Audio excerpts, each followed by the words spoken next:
kasih karunia dan damai sejahtera dari Tuhan Allah Bapa kita dan dari anaknya Tuhan Yesus Kristus menyertai kamu sampai selama-lamanya. Amin.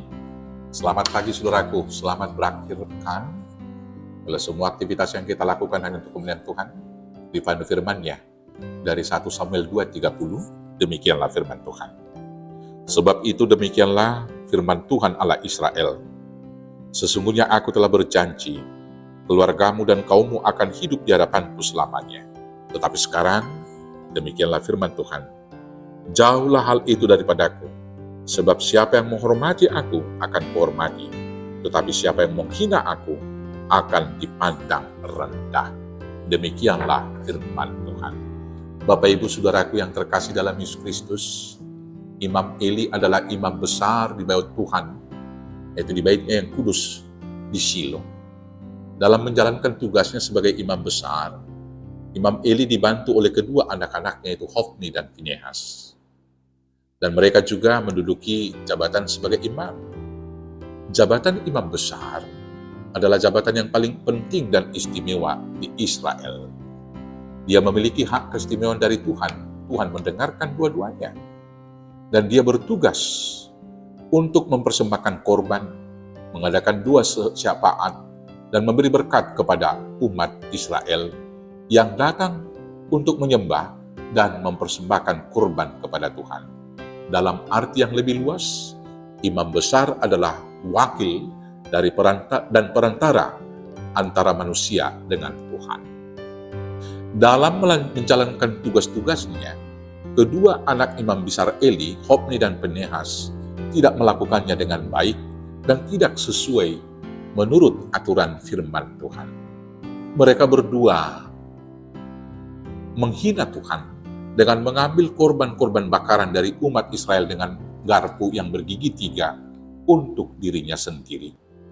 Dosa daripada mereka juga sangat besar, karena mereka juga melakukan perzinahan dengan perempuan yang melayani di depan pintu kemah pertemuan. Imam besar Ali juga melakukan dosa, karena dia tidak menegur anak-anaknya dengan keras. Ketika Imam Eli mendengar kedua anaknya melakukan dosa perzinahan, dia menasehatinya dengan begitu lembut, sehingga Tuhan menegurnya. Pada ayat 29,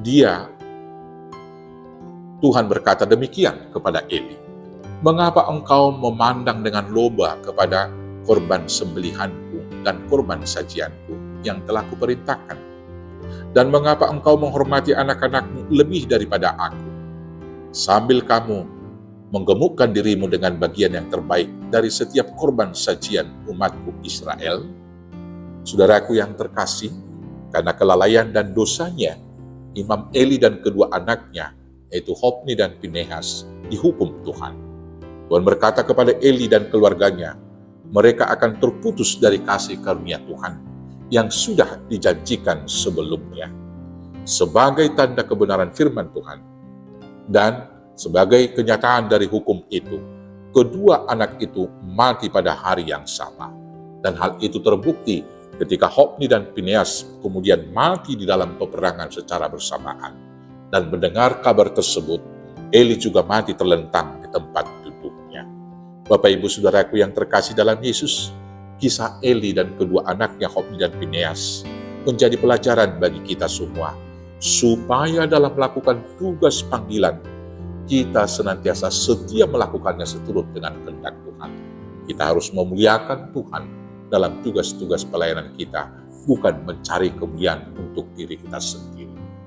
Dan persembahan-persembahan yang akan diberikan umat juga, jangan kita ambil untuk menjadi kepentingan diri kita sendiri. Dan sebagai imam di tengah keluarga, kita juga memiliki tanggung jawab untuk mendidik anak-anak kita dengan keras, supaya mereka mengerti kebenaran firman dan hidup di dalamnya. Jangan memanjakan anak-anak sejak kecil, supaya mereka jangan tertawa ketika kecil, tetapi kemudian menangis dan mendapat hukuman setelah tua. Lebih baik mereka menangis ketika kecil, tetapi kemudian akan tertawa dan bersyukur kepada Tuhan pada masa tuanya, karena mereka menghormati Tuhan. Barang siapa menghormati dan memanjakan anaknya lebih daripada menghormati Tuhan, maka dia akan dihukum. Dalam perikop bacaan ini, berbanding terbalik dengan Eli, kita boleh membandingkannya dengan Hana. Dengan semua kerendahan dan kesederhanaannya, dia mempersembahkan anaknya Samuel, mendidiknya dengan baik.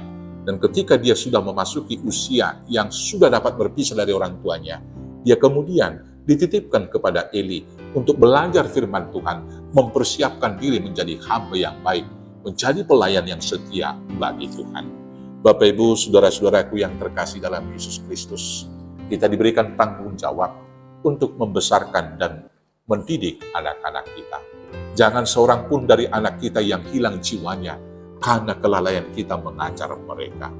Mari kita mengajar mereka dengan keras, mengajarkan kebenaran firman Tuhan dan tujuan hidup mulia, supaya mereka menjadi alat kemuliaan Tuhan, menjadi berkat bagi banyak orang, sehingga Tuhan berkenan memberkati mereka, dan Tuhan juga memuliakan kita yang telah menghormati Tuhan. Ingatlah, barang siapa menghormati Tuhan, maka dia akan dimuliakan. Tetapi barang siapa merendahkan Tuhan, maka dia akan mendapat hukuman yang setimpal dari Tuhan. Selamat menghormati Tuhan. Selamat menunaikan tugas panggilan dengan setia. Selamat mendidik anak-anak di dalam kebenaran firman-Nya.